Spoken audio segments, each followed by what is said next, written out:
Wir sind hier auf der Ruine der Burg Wasenegg. Diese liegt in der Nähe von Altoberndorf, eigentlich Oberndorf am Neckar. Nun, erbaut wurde sie von den Herzögen von Teck, und zwar im 13. Jahrhundert.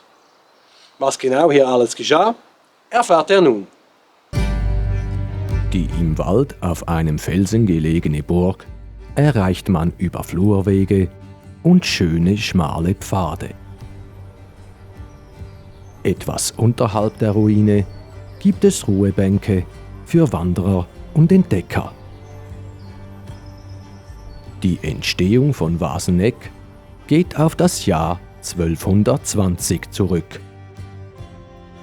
Mit dieser und weiterer Burgen schützten und verwalteten die einflussreichen Herzöge von Teck ihre Besitztümer in der Region.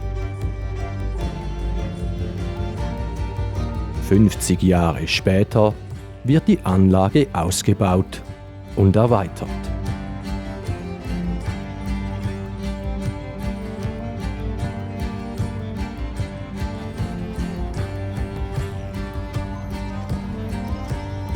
(1293) werden die Meier von Wasenegg erwähnt, welche für die Herzöge als Verwalter und Burgmannen fungierten. Weil sich die Herzöge von Teck verschuldet hatten, wird die Burg im Jahr 1363 vom kaiserlichen Hofgericht in Rottweil an Heinrich Böcklin vom Eutingertal verpfändet. Interessanterweise erbt Herzog Konrad von Urslingen Wasenegg noch im selben Jahr.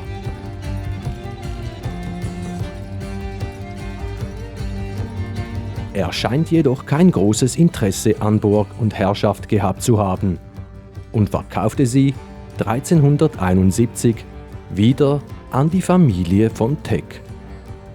Genauer gesagt an Herzog Friedrich. Dieser veräußert Wasenegg nur 3 Jahre später an Graf Rudolf von Hohenberg.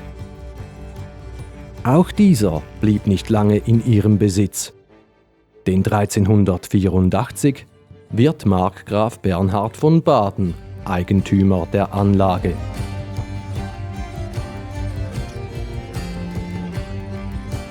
Im Jahr 1393 scheint die Burg Ausgangspunkt für schwere Brandschatzungen in der Herrschaft Hohenberg gewesen zu sein.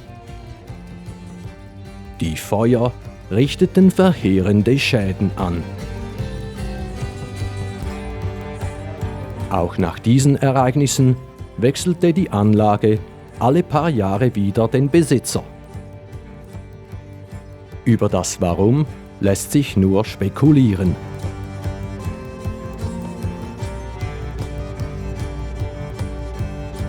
Bereits 1411 scheint die Burg in einem schlechten Zustand gewesen zu sein.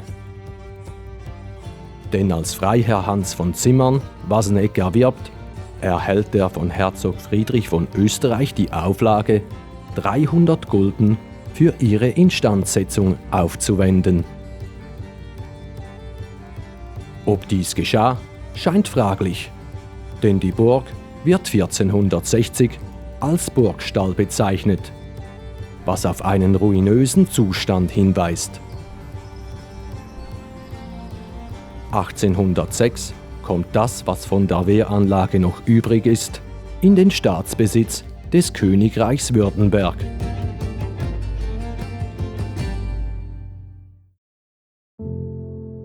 Vor Ort sind von der weitläufigen mehrteiligen Burganlage nur noch Mauerzüge der Kernburg mit dem Bergfried, dem herrschaftlichen Wohngebäude und der Schildmauer zu sehen. Dazu kommen Überreste der Ringmauer und ein gut erhaltener Brunnen.